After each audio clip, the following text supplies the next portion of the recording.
In the news this month is a potentially huge expansion for the popular trails at BikePark Wales. I go hands-on with the new YT downhill bike.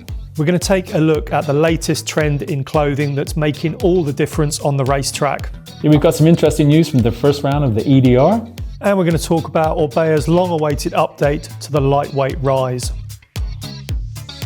So Danny, I was at BikePark Wales on Friday, and to me it looked like they needed to expand the car park, not just the trails, but what's happening there? Basically looking to double the amount of trail on offer. Wow.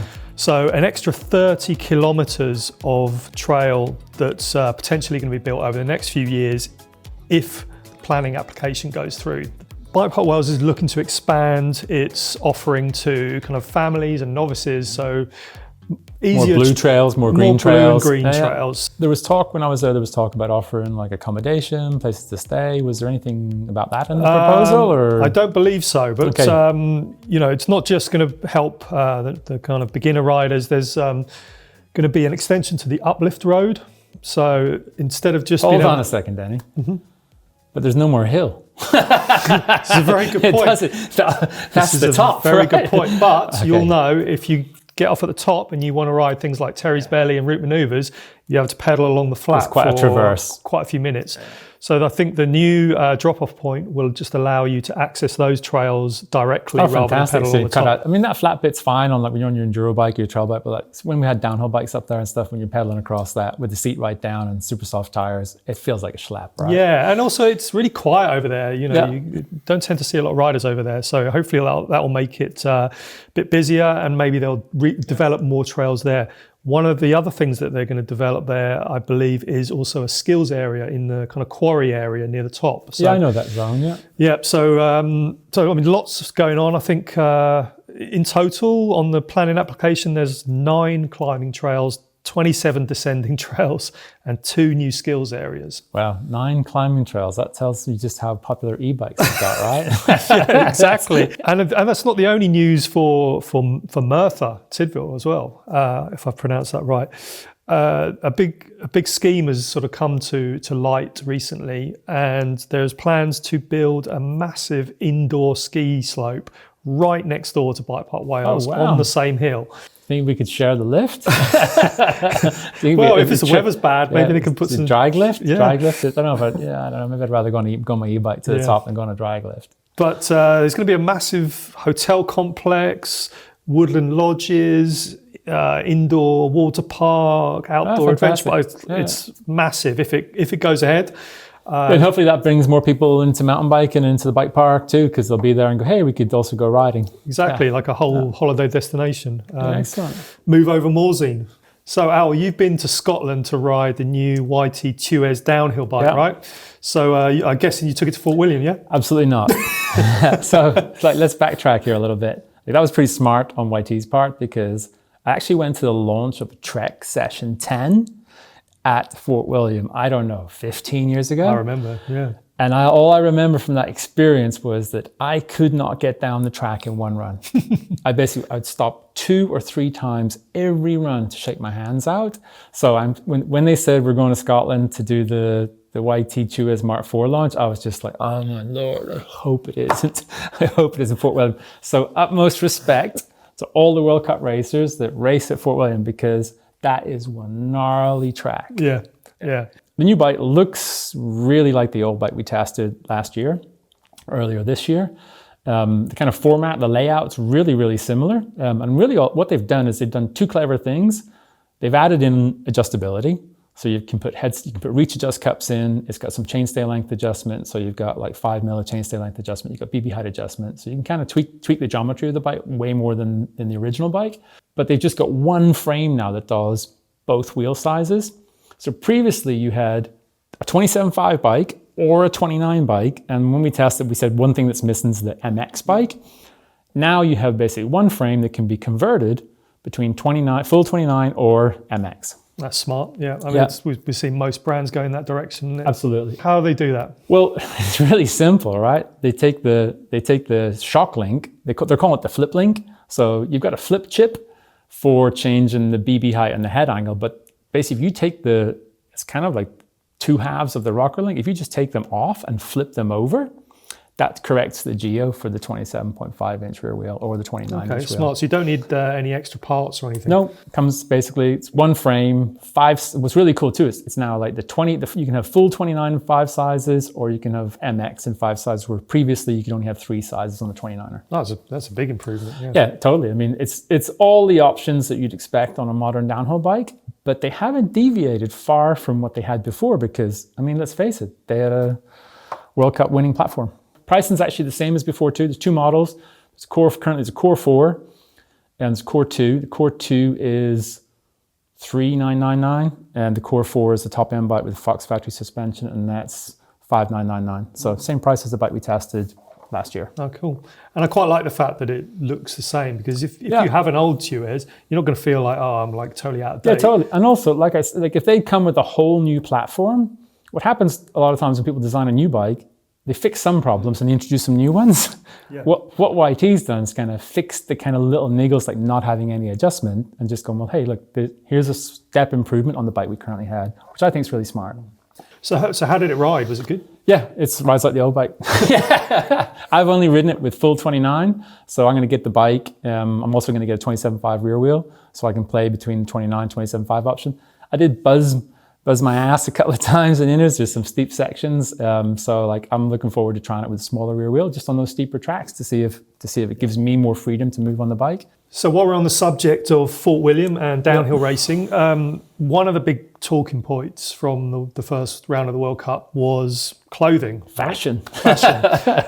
And Fort William's no stranger to controversy when it comes to clothing, and particularly tight clothing, right? Yeah, so skinsuits. Fox has a new Speed Suit RS out, which was being worn by all their sponsored athletes. So I first saw that on the social feed from motocross, and I think it's kind of funny that mountain bikers have always kind of had an inferiority complex about motocross, and they've always wanted to be, lots of downhill racers want to be motocross riders. So I think the fashion from motorsport, from motocross, has always been in mountain biking, right? I mean, look at the Fox, the Troy Lee kits, the baggy pants. Well, that was all Sean Palmer, wasn't it? Yeah, that was all motocross kit, right? Yeah.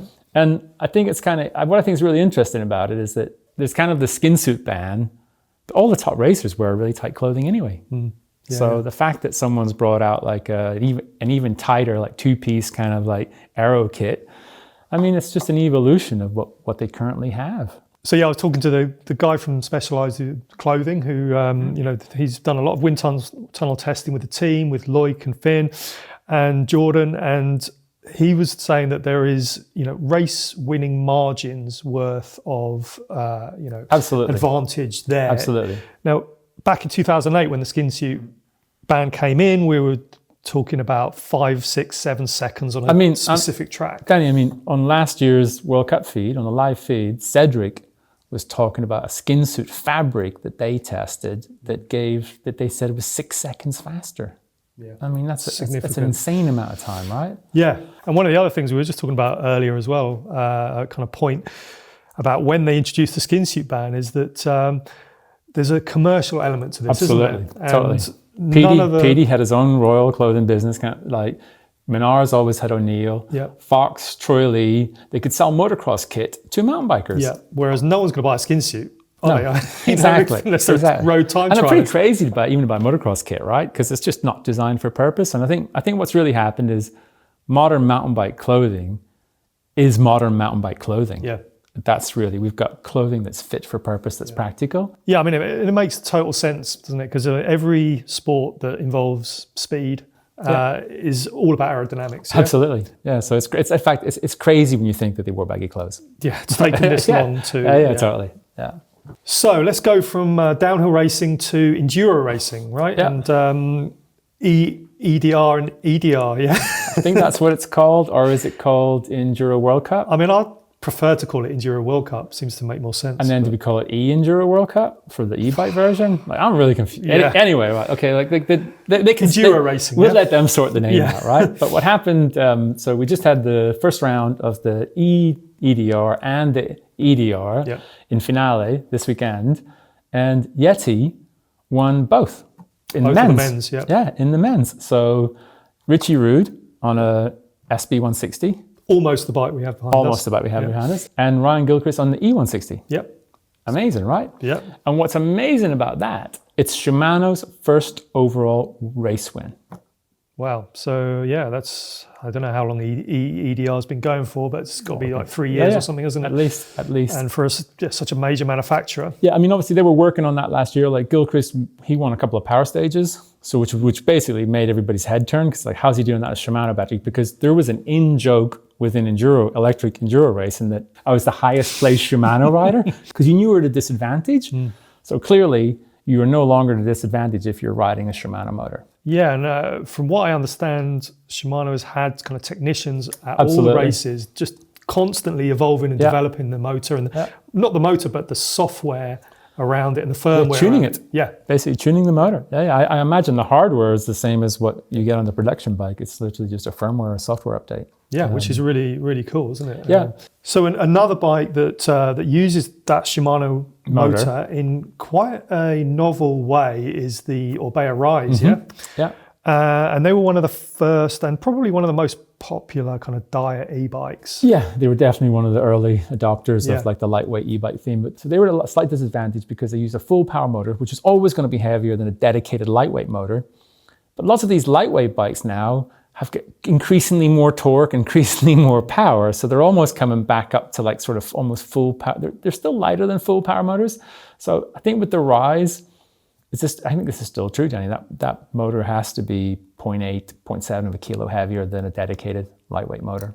Yeah, I think it's almost a kilo from compared to some. Yeah. Obviously the TQ, there's a bigger difference. Yeah. And then I think to the Bosch SX, it's roughly a kilo. Yeah. So they have a weight disadvantage, but what it allows them to do is run it as a full powered motor on a lightweight bike. Yeah, but the first iteration of the Rise, which came out in 2020, that was a detuned Shimano EP8, so you were restricted. The new Rise, they've taken that away, turned up the wick, and two modes. You got RS Plus. RS Plus takes you to the full 85 Newton meters, and then the RS mode is around 50 to 60, 50. Yeah, it's 54. I think it's 54 Newton meters. Yeah. But it's not just the kind of headline torque figures, it's the cadence that you need to achieve those figures. So on the RS Plus, you can get the full 85 at less than 50 RPM. So really quite slow. Quite torquey. Yeah, so on steep climbs, you've got power there when you need it. And then if you use the RS kind of more economy mode, then you tend to want to spin. They want you to be using 70 to 90 RPM. Yeah, more like on a regular bike. So Shimano offers kind of Profile 1, Profile 2 on its motors. So that's basically the new RS and RS Plus modes. And you can toggle between those very quickly. So if you come to a section where you think, hey, look, I need full beans here, you can literally switch modes. There you go. Yeah, switch profiles, switch motor profiles. Exactly, really clever. That's really cool. But they've also split the platform, right? In the same way that White has the E-Lite 140 and the E-Lite 150. What's Orbea then? Yeah, so the SL is kind of super light. That's 140, so front and rear. And then you have the LT, which is 160 front, 150 rear. Okay. The shock yoke and the shock changes, shock stroke changes, and then the fork as well. So that's how you get the extra travel. And also that changes the geometry as well. And on the LT version, obviously you have more aggressive geometry. You also have a flip chip or adjustable geometry as well, whereas on the SL it's fixed. I also like what they've done with the battery options. Again, it's really cool, right? Yeah, so you've got the split in travel and kind of geo and intended use, and then you've got split for the batteries. So you've got a 420 watt hour lightweight internal battery or a 630 watt hour longer range battery. So they're both internal. Both internal. So you get two internal battery options, basically. They'll go in the same frame. Exactly, yeah. And then obviously there's a weight difference between the two. And then you have a 210 watt hour range extender as well. Which you can use with either of the internal battery options. Yeah, so by my calculations, I haven't stuck anything on the scales. It should come in the top of the range LT with the coil shock, with the range extender and the big internal battery at just under 20 kilos. Oh, wow. that's impressive, right? Yes, I think the bikes come as standard with the 630 watt-hour battery, and then if you select the smaller one, you get a bit of money off. Cash back. Yeah. So that rounds out the show. Hope you enjoyed it. Thanks for watching, and let us know what you think about all this new tight clothing that's coming into racing. Would you be confident enough to wear a skin suit? Let us know in the comments below.